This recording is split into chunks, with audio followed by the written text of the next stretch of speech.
Mr. Mark, thank you so much for joining me today at the Robatdesk podcast. Thanks for having me on the show. It's my pleasure to be here. Mark, I was reading up on you, and we have some things in common. I don't know if you realize this. The big one is that you teach at MIT, and I'm kind of a teacher too. I'm an assistant junior high basketball coach. We're So helping people as they grow. right, so I feel like we're on the same level on that. In many ways, we are because the fundamentals are the same. It's just the content is slightly different. Yeah, so I'm just gonna say I'm like Mark. He teaches at MIT. I coach junior high basketball as an assistant. So yeah, so I feel better about myself now about that today, Mark. But what do you teach at MIT? The class that we created 20 years ago, and where I've been teaching ever since, is referred to as MIT's Career Success Accelerator.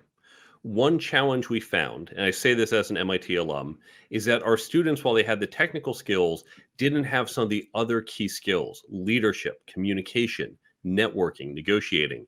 And surveys that we've done of corporate partners we work with, people who hire our students, said these are the skills they want to see. By the way, not just in MIT students, not just in college students, but in everyone. Everyone they hire everywhere, they want to see these skills, but they're not finding it. So we created this program to address that gap. So like leadership, would these be more like soft skills as people would refer them to? Many people call them soft skills. We used to refer to them as firm skills, as a combination, not quite soft, because I think soft can be a little amorphous. Okay. Certainly not the hard skills. So we called them firm skills. Okay. And what would it's interesting like that. Is it because like at MIT they're probably coming out with a very strong background with what their focus is, and then they just sort of they lose track over the time of what it takes to deal with us commoners? It's not an MIT specific issue. Consider the following. Okay. When you think back to your education in high school, in college, did you ever hear networking was important? Have you heard that before? Yeah, but not actually from like what I would say the teachers or the authorities, if you want to call it. I remember my parents told me that. Like they're like, if anything you learn from college, like most people it's their network they build in college that propels them to their career. Exactly. Many of us have heard this. Now, when in your education did someone sit you down and teach you how to network? I don't think there's a specific time someone did. There you go. Now, leadership, you've heard that's important. Oh yeah. When in high school or college did someone sit you down and say, let's talk about how you can become a better leader? I'm studying organizational leadership in college, some college classes right now. So there's some in there, but I think that's something that's more common to the last few years than there was back when I should have been going through taking college courses. So that's the thing. All of us, when you study accounting or marketing or chemistry, there's not a networking class. There's not a leadership class. There's not a negotiation class.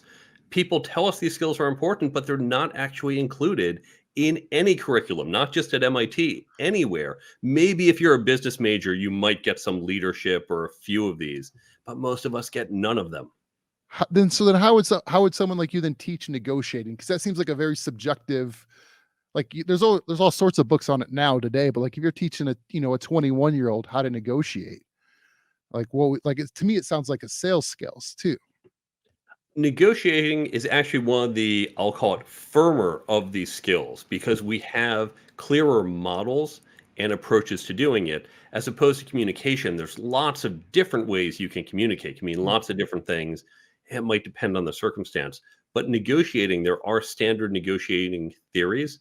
And the best way to learn negotiations, really for any of this, but negotiations make it easy, is through role playing and activities.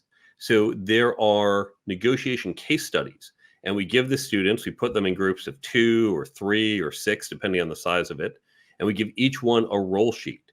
This is who you are and what we're about to do. These are your interests. This is what you want to achieve. Here are the other people. You don't know exactly what they want to achieve. You have some sense, but they're not showing you their cards. And now you're all going to come together and try to create an agreement. And literally in classes, you get evaluated on, okay, how did you do? Did you get the time you wanted, the price you wanted, the other metrics that you wanted? So that's an easy one to practice and measure in some quantitative way how you're doing. No, because like there's like a it's funny because like one of my old bosses, like he goes, every time you hear someone give you a price, give them a cringe effect. Like even if you're going, I'm willing to spend $1,000 on this, and someone goes, hey, I can get it to you for 850. You go, whew, 850. And all of a sudden they're like, well, what about 750? You're like, okay, yeah, seven. It's because it's all about winning the negotiation. It's not about, it's about seeing if you can get a few more dollars knocked off. Well, that's certainly true in some types of negotiations. Now, most people, when they think about negotiations, think about exactly that. We're haggling over price. Yep. This is what's known as a zero-sum game. So classically, when I'm buying your used car, we're Yep. haggling at the rug at the bazaar because every extra dollar I give you is one less dollar for me. Yes. And so we always think, okay, well, I'm going to go low, you're going to go high, and we're just going to meet in the middle. But in fact, when you get into a lot of business negotiations, it's not a single issue negotiation. Correct. We're negotiating over price, sure, Hmm. delivery dates and timelines, maybe some quality standards, maybe there's some other partnerships and marketing that we're agreeing to. So there's multiple dimensions. And while most people will first think, oh, that just makes it harder, in fact, that makes it easier because what we can do is start to trade off what's really important to you and not that important to me. I'm willing to concede in that area, but then I'm going to want you to concede in areas that are important to me, but less so for you. And both of us can create value. And one of the things that we teach in negotiation training, it is not simply about how you divide the pie, but how you expand the pie. Now, Hmm. in that zero sum, in that haggle over the car, there's no expansion. I can't Correct. magically make it two cars. But in these other more complex negotiations, I can find ways to expand the pie. Okay. How would you expand the pie? Well, we were going to put out a press release next month. What Mhm. if we include your company in the press release? That didn't cost me anything else. We were already spending money on the press release, but now you just got some benefit. I expanded the pie at Okay. no cost to me. No, that makes sense then. Because I think I guess one of the broad examples in something like this is compensation for a job negotiation. Because everyone always thinks it's always just about the salary, but there's so many other, like you said, a multivariable equation, or maybe PTO is really important to me, and I want that flexibility, or there's all these other things where the employer may, they don't, you might match on the salary, but you're going, I want 4 weeks off to start, and they're going, no, or things like that. Exactly. And I talk about in the book, I give a number of different buckets that you can negotiate on, but you can learn to trade things off. So, for example, training. I was at a company, they were having a hard time going up to meet my salary expectations only because it's not they said, Mark, you're not worth it. They said, well, you're at this level and other people at this level. The problem is if we start giving you more, they're going to start to say they want more. So they Absolutely. capped my salary, but gave me money for training. I wanted to do some executive training classes. That would have come out of my pocket. Instead, they're going to pay for it. So if someone's giving me $100 and $10 for classes, that's the same as if they gave me 110 and I paid 10 for the class. So I didn't care that it was a lower salary if I was getting that benefit in a different way. From their perspective, they said, oh, we're not spending more on salary, even though it was more dollars out of their pocket. But even those additional dollars they saw as having a good return because it was making me more capable, which would help the company.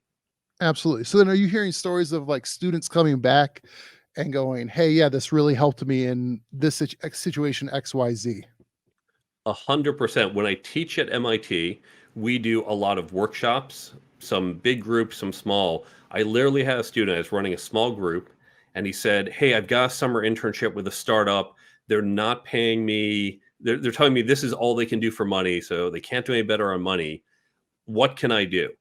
Said, all right, well, we don't know if that's their cap on money, but they're telling you that. And, we can't call them liars. We can't know this isn't true. Hmm. Can you push in other areas? So one area you can often negotiate on with a startup, who typically they are cash strapped, Hmm. is equity. They can usually be more flexible.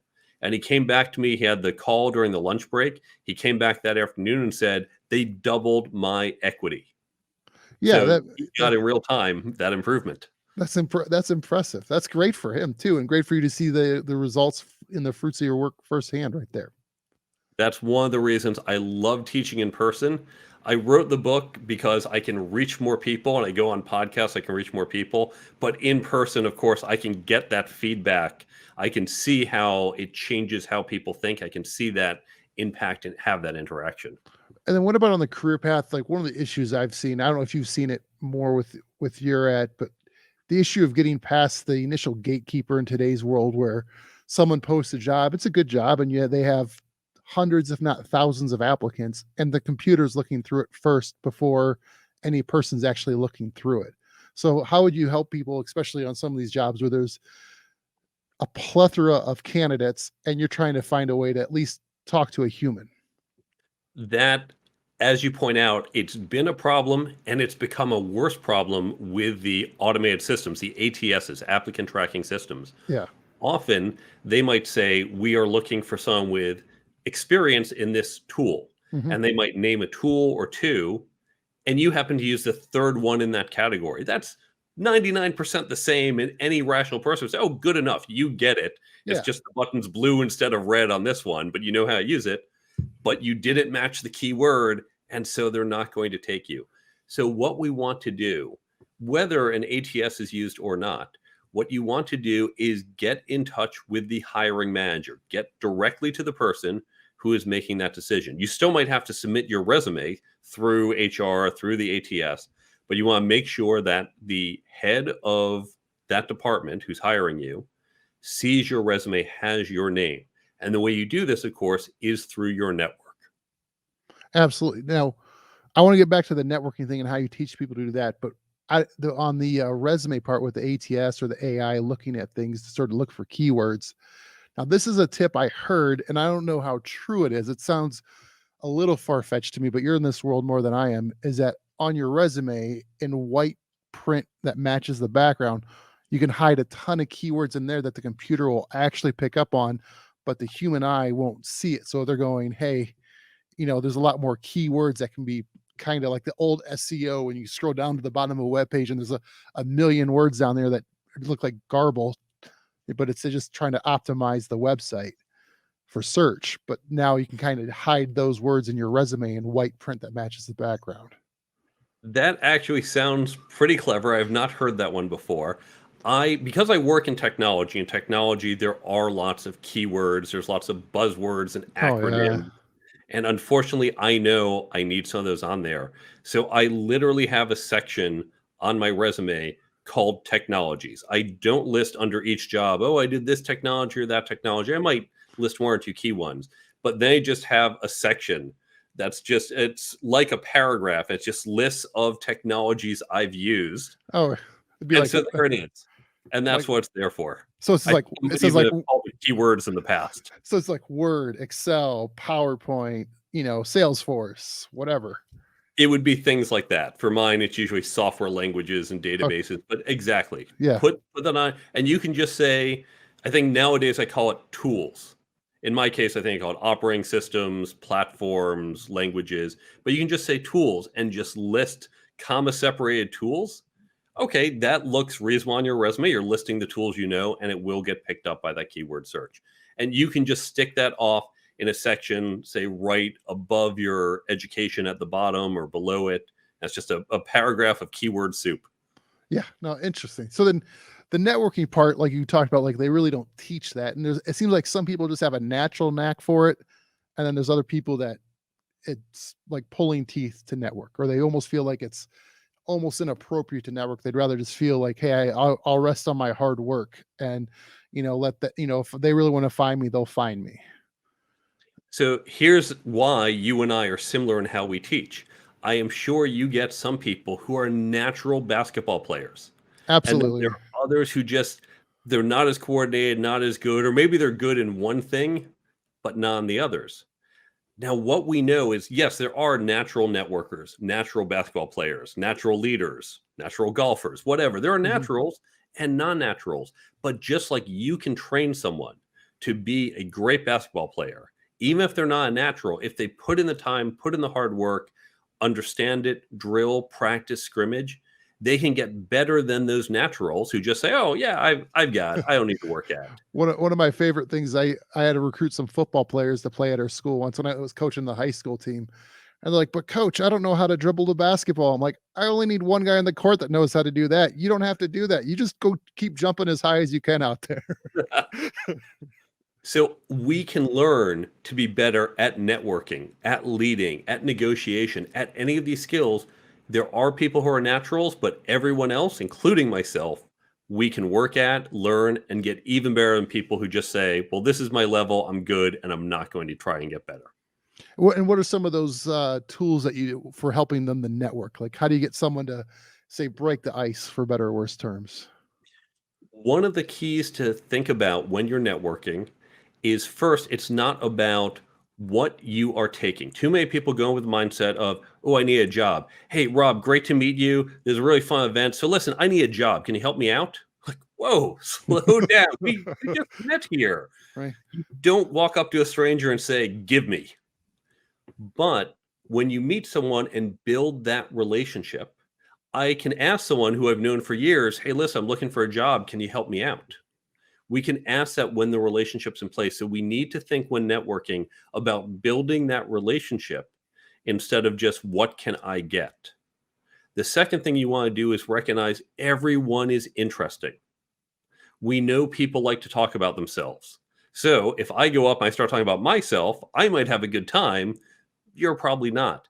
If, however, I think there's something really interesting about you, I don't know what it is, but I want to find out, I'm going to talk to you. I'm going to ask questions. I'm going to learn more about you.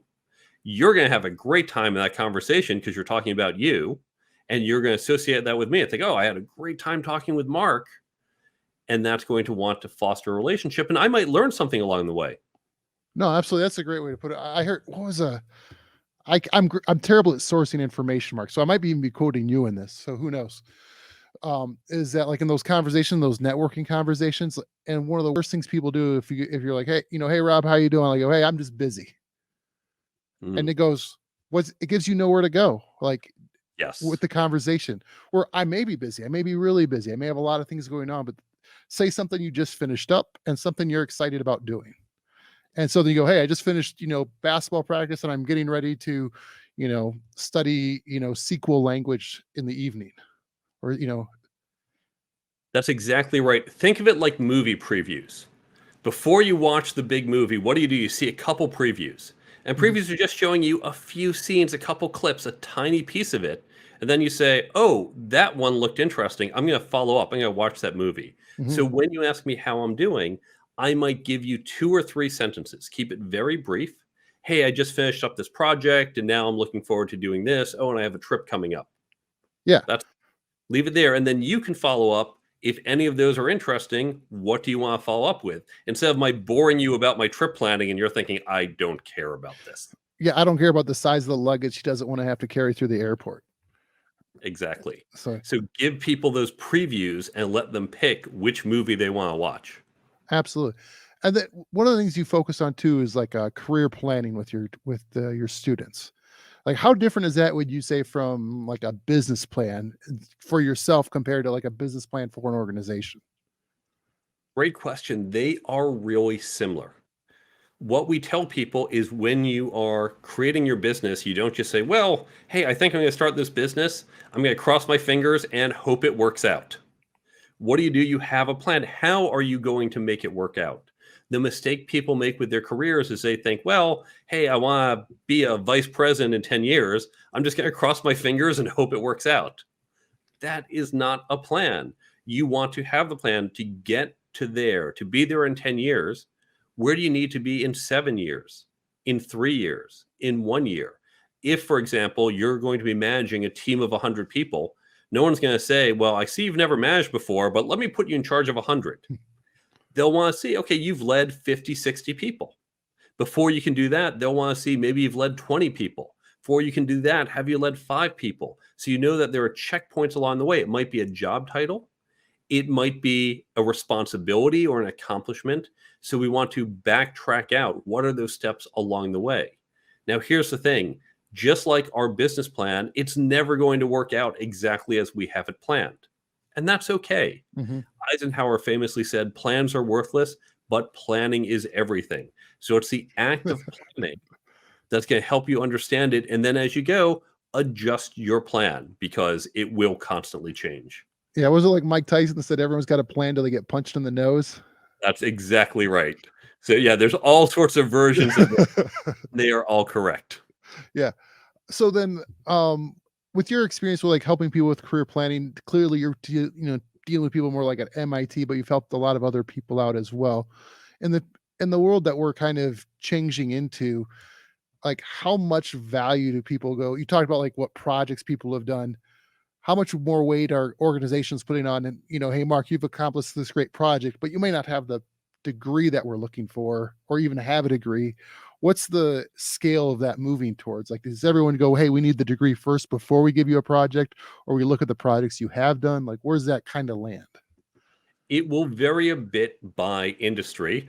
I very much hope the hospitals whose doctors I use first make sure they have a degree. Yes, absolutely. I don't want the guy to be like, "Hey, I watched a lot of YouTube videos on this before."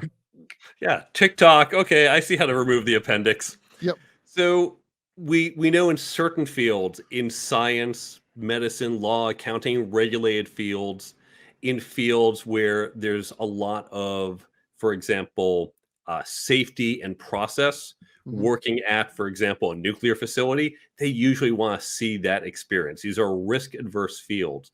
But in many others, we're seeing a trend towards flexibility. Now, I can tell you for years, I didn't care if someone had a computer science degree. I've hired people with only high school degrees, in one case, a community college degree, and they've been fantastic because I only care if you have the knowledge and capability. The degree is a proxy. Mhm. People don't look at me and say, "Oh, Mark, 3 degrees from MIT. I wonder, can you do the math or will this be too hard?" They go, "Okay, Yeah. we know you can do the math. Let's figure out, can you do the other things?" So it can work as a proxy. And I think today, as we're recording this in the midst of the great resignation, Right. we're seeing as companies are struggling, they're starting to say, maybe that degree really isn't important. Does it matter if you have a BS in art history to manage this local branch? Probably not. What we care about is, can you do, and we're going to talk to you about those skills. So I think degrees are becoming less important, and I'm actually a big fan of more vocational training to align to the particular role rather than a general degree.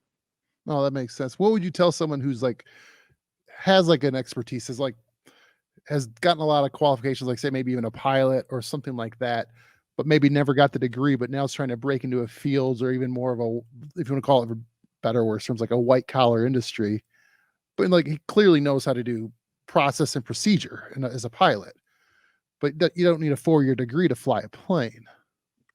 Right. Great example now. There are things you can leverage. If you've been that pilot, as you point out, you say, I am very process oriented. And just like I can convince people I'm very technical with those MIT degrees, I can do Oh the yeah. math. To be a pilot, they don't take people who are, details. I'm a more big picture person. No, they know you are very detailed. You're used to checklists. You can do it. Oh yeah. People have trusted you with their lives. You are a responsible person. So you can leverage all of that. Now, does that mean you can necessarily manage a chemical plant? Well, you might not Mm, have the domain knowledge. And we have to recognize there are traits like being process oriented. There's also domain knowledge or experience, and different jobs will weight those differently. What you can do, let's say you're this pilot and you do want to get to managing a chemical plant. Okay, that is a big leap. That's yes. not a jump you can do at once. What do we do when we're trying to cross the river? We can't do a single jump. Well, we hopscotch across different nearer rocks instead of doing one leap. So, can you find a job that isn't as a pilot, that's just something process oriented, but that's now more business? Because as a pilot, you're really not responsible for, say, a P&L. You're not Yeah. really running a budget as a pilot. So let's find you a job where you are running a budget, where you're doing something more managerial. Then we find you another job that leverages your managerial skills and maybe is somewhat in the chemical industry. And now you've got the chemical industry experience, you've got the management experience, the process experience. And so now, some 6, 8 years later, you're ready to run that chemical plant. So that's where you take that long term goal and you backtrack out, what are the things you need to accomplish along the way to get there? No, absolutely. And then you mentioned like the great resignation going on. What are the key reasons you're seeing why people are stepping away from their jobs? We're seeing the biggest rewrite of the labor and employer agreement in a century. And I think the reason is people are basically saying, I'm madder than hell. I'm not going to take this anymore. It used to be, well, come work for me and I'm going to pay you this much money. Some of that was salary, but also some other types of compensation. Could be Mhm. vacation days or bonus. But people are saying, there's more that I want out of it. I care about workplace culture, work life balance. Younger generations, especially, are saying alignment to mission or community impact or other things I care about. And so we can't just say as employers, well, here's that basket of money. Again, money is kind of a broad term. Yeah. Also say, here's the money, but here's also how it aligns to your values, how we support your work-life balance.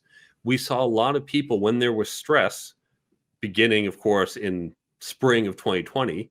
Some companies said, hey, look, it's tough for all of us, and we all just have to suck it up because we got to make sure our company's around. And others said, you know what? This is stressful. We understand. So, you know what? In May, we're going to just do everyone gets Fridays off. Just take a day off, spend time with your families, get off of Zoom. We know you need that break, or everyone's taking a week off on this week. I've seen companies do that, and those were the companies that won out. I'm not saying you have to move to a 4-day work week. There's debate over that. I Mhm. don't think that will happen. But the companies who say it's stressful and we support you, at that case, it was a macro level, but even an individual level, when they show they care about people and they create a culture that's not just work for me for some money, those are the companies that seem to be winning out the talent wars. How would you help a company out that, like, if you watch LinkedIn long enough or Facebook and you see like these business leaders, I always joke it's like the pronoun leadership, where it's like, it sounds great. It's a great quote to put out there, like make your work, show that you care about your employees. I thought that was a good one. You get example, like, hey, occasionally give them a 3-day weekend. What it is for each industry and each company that's a variable that the company has to deal with. But I don't hear much in these air quote business leaders, speakers. They don't give many details of going, hey, try this. If that doesn't work, try that. If this, it's like they're just like, hey, show them that you care. Well, like as a basketball coach, there's certain kids I know I show them I care because I'm on them and saying, hey, this is what you should be doing. And there's other kids like, hey, how's your day going? Yep. And so it's like, so that when they, I don't know, lead by pronouns is kind of how I kind of joke is what it is. I love that quote, leading by pronouns, because you're right. We see too much hand wavy, do this big picture idea. Go, okay, but how? And you're absolutely right. It really is where the rubber meets the road. When you are a candidate, this is an important question to ask. Say, tell me about your culture, or tell me about how you take care of employees, and give me examples. Be specific. You say you really value employee feedback. Okay, great. Give me an example in the last 6 months where employees gave you a suggestion and you implemented it. Put them on the spot. Have them prove it to you, because we should hold the companies to the same standards. They're going to do it to us. Oh, I know this tool and technology. They're going to say, okay, prove it. Tell me about a time you used it. Tell me about a project you did. And that's a fair question, It is. but so's the turnabout. You tell me you care about employees. Show me how you care about employees. Boy, Now, that would be an interesting interview process. I'll give you an example of something I do. I've had times I do software projects. I'm a CTO, a chief technology officer. Mhm. And there are times where you just have some late nights. You have some, hey, we got to hit this deadline. We're all going to work hard. So everyone works hard. And then I recognize they're putting in those extra hours. So I will compensate them either with spot bonuses. Here's just some extra money in addition to any end of year bonus you might be eligible for. Mhm. It might be, hey, everyone, we are going to take this Friday off, or take that 3-day weekend. We know you're doing long hours. I'm a big fan of gift baskets. I Okay. love sending gift baskets. And so I will send gift baskets. Now, here is an example, just as, again, how we're similar. You noted with different students of yours, you engage with them different ways. I remember when I was sending out gift baskets, it was important to know one of the guys, I'm sending often wine and cheese baskets. I knew one of the guys, he didn't drink and he was vegan. Well, I am not sending him a wine and cheese basket. In fact, that is hurtful.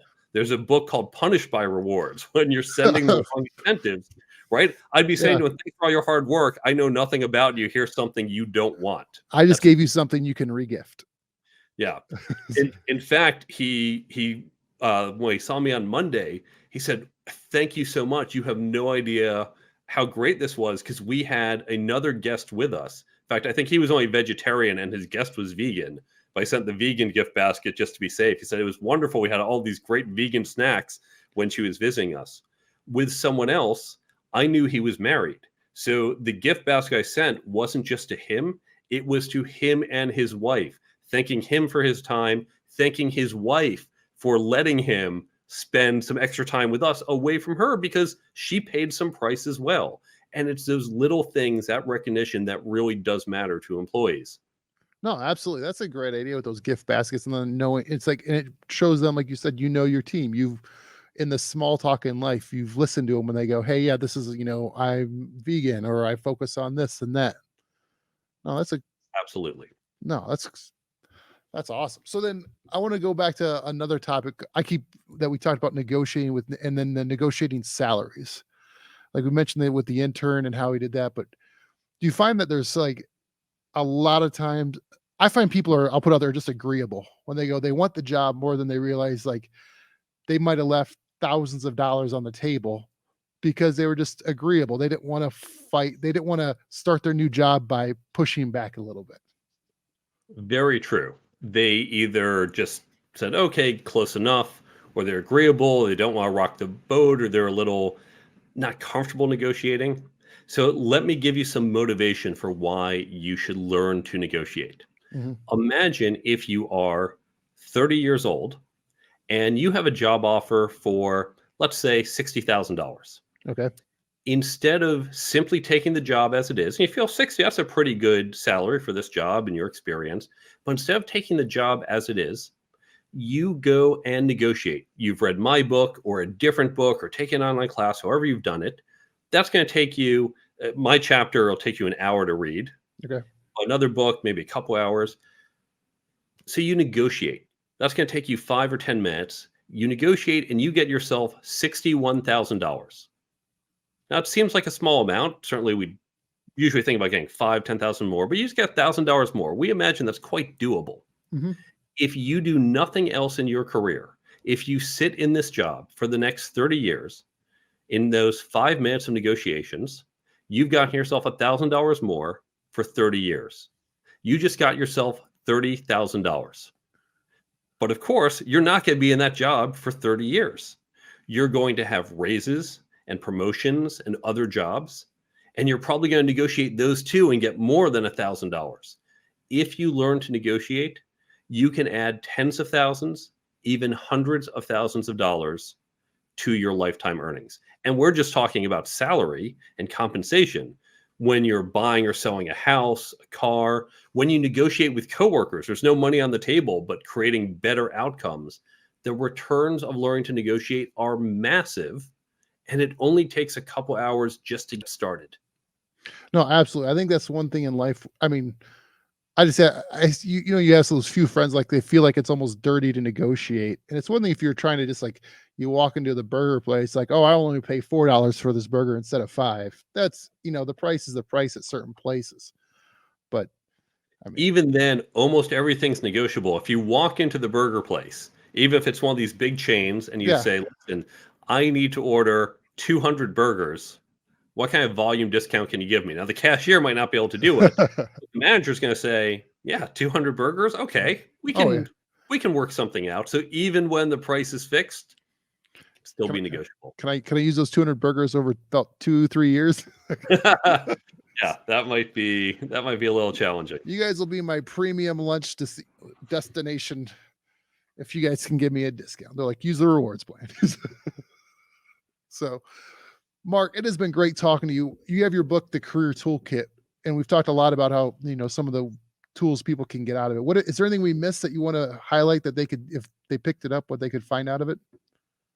Not only is there the book, but there is also the free app that's available on the Android Google Play Store and the iPhone Store, and it's linked from my website.